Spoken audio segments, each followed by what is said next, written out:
People were much shorter in those days. That's been overstated. People came in a wide range of heights, just like they do now. I can do a video today. If there was people had good nutrition, usually do had just all photos, but stick or anything, I wanted to do more they video. were on average about an inch into and a that. half shorter than we are now. But if you look at everything from runaway slave records to medical records, military records, people came in a huge variety of heights, just like they do now. People look at things like the beds. Sometimes the beds are shorter. Well, of course, nothing's standardized. So a bed was as long or as short as you wanted it to be made, or as long as the carpenter decided to make it. So, and this idea of these huge king and queen size mattresses, that's very modern. People's beds were typically a lot smaller than they are now.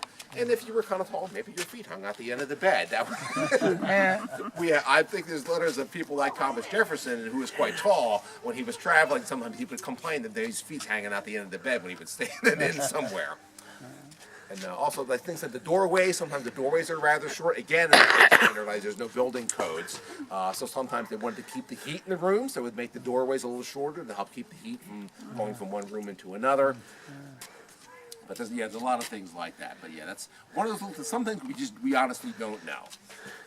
But he lived a long life. He was born 1644, died 1718, so I think he's about 74 years old, which was doing pretty well for the time.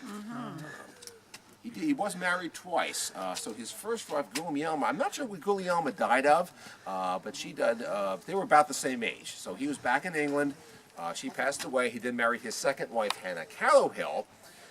Took a bit of convincing to get her to marry him. For one thing, he was twice her age. She was 26. He was 51 when they got married. Also, she was worried he was after her money. Penn was a great religious leader, great legal mind, mediocre politician, hopeless with money. If he had had a checkbook, it never would have been balanced. He just didn't understand finances. Of course, he's being sued. People are suing him. He's got all sorts of troubles like that going on. So he took after his father. Yeah. His father did pretty. From what I understand, his father. You'll see his portrait on the second floor. He didn't do badly. He was an admiral, and he loaned a lot of his money to the British government. But Penn himself, he runs up a lot of both personal debt and government debt. In 1712, Penn suffers a series of strokes, which leave him unable to work. At that point, Hannah takes over for him as governor.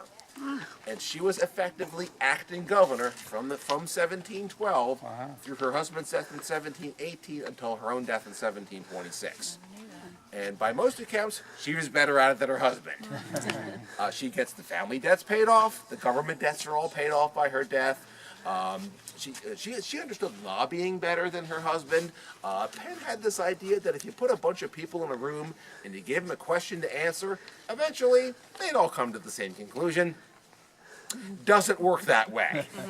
He didn't understand why there was so much arguing in the legislature, why they all couldn't just finally agree on something. Hannah understood lobbying. You have to convince people to vote the way you want them to vote. So while she's in England, she's doing this by mail. She has a relationship with James Logan, had been a business associate at Penn. He lived here in 1700.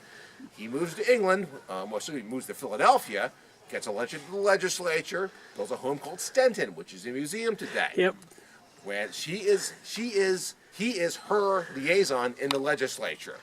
When his home was turned into a museum in 1700, they found a stack of Hannah Penn's letters to James Logan. And she's saying, I want you to get this law passed, I want you to get this law passed, I want you to do this and this and this and this. So she really understands how to run a legislature like that, just as she knew how to run an estate. So pretty impressive lady. So she's got her skills as an administrator. She's known for running her herbal medicine, doing herbal medicines. She was kind of largely overlooked for a long time, and finally, all this information was out there. People just had to look for it. And once we turned it all up, there's a lot more scholarship about her now. So she was a very effective, very effective leader. So after her death, they begin to elect governors here in the colony to act as liaisons. Okay, next group. So we have